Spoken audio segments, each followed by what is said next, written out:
minsan nga nagakinahanglan o pag-upo. Gusto ka mo surrender sa imong life kang Jesus. Today is the day karon ang adlaw sa kaluwasan. Dili ugma, dili sunod semana, dili sunod adlaw, apan karon. Today is the day of salvation. Amen. If ikaw nagakinahanglan og kagawasan sa mga gapos, aniya kami mag-pray para kanimo. Come to the altar, run to the feet of the Father. Come, run to the feet of Jesus, and He will set you free.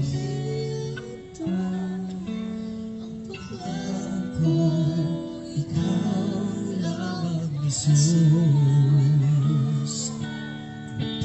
Tinod-anon ka sa mga pulong mo, mga saan mo pinako, ikutan ko, wala ka na usap, sumabakan niya to, ang paglaong ko, ikaw lamang, Jesus.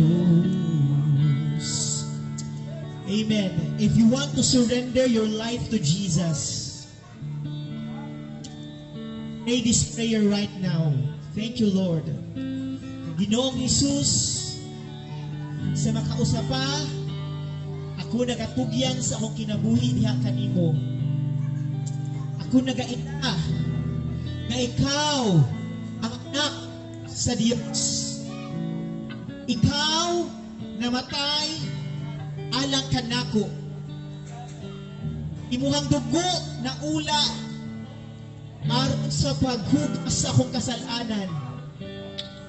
Ikaw na banhaw ug ikaw nagalingkod sa trono sa Dios.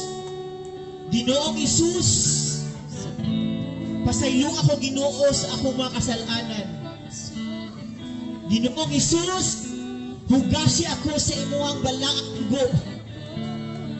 I'm so sorry, Lord Jesus. Ako naghinulsol sa pagkakasalanan. Ako nagadawat kanimo. Ikaw ang akong Diyos ug manluluwas.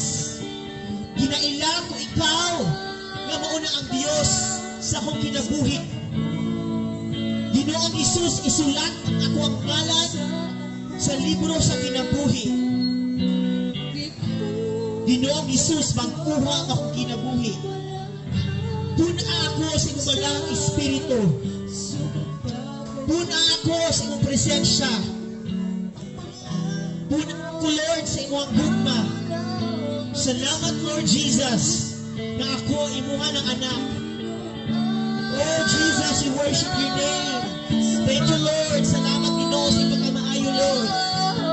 Magasaan mo kanako, ikutan ko, wala ka na usap, sumabakan niya to, ang paglaong ko, ikaw lamang, Jesus. So, nakausap pa.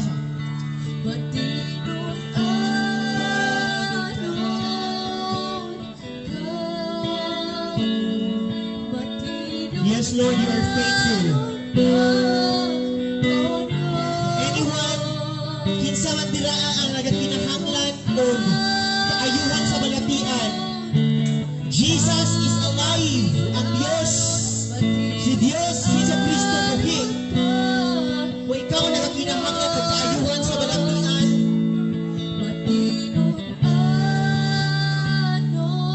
kung ikaw gusto o kaayuhan sa balatian, pwede ikaw munduol diriya aron ang buwan.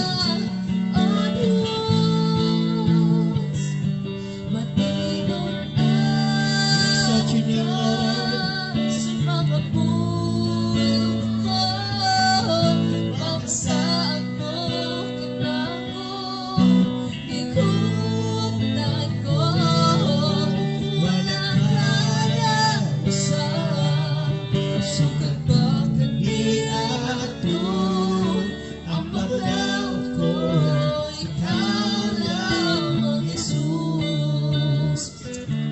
sound that needs prayer, ang imuhang kamot, itasion, diha sa dapit nga naay balatian. Kung ikaw, gusto makadungog, itapion ang imong kamot, suffering from cancer, anyone suffering from any kinds of diseases.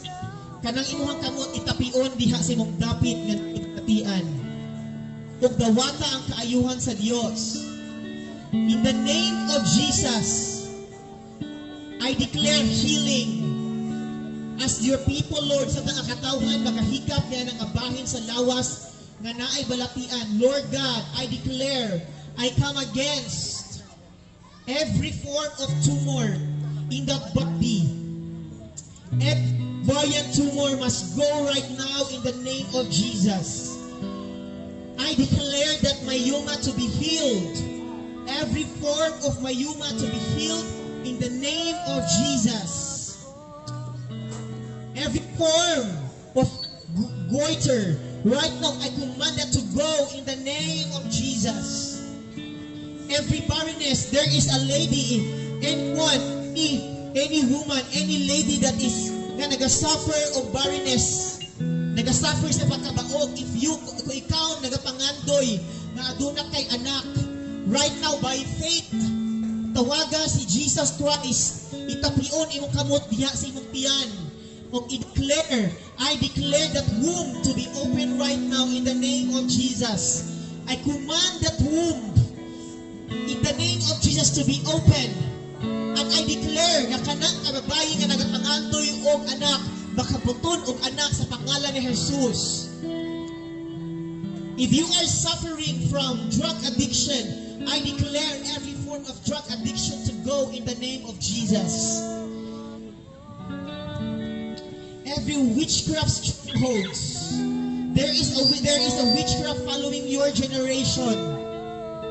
If you are that person nga naga-experience of nightmare attacks, ginaurong ka, naga-experience of nightmare imong pagkatulog, I'm telling you that nightmare is not from God. That nightmare is not normal, but that nightmare is an attack of the enemy. If you are experiencing that nightmare, if you want deliverance, I declare you to be healed, to be set free right now in the name of Jesus. Oh, we worship your holy name, Lord.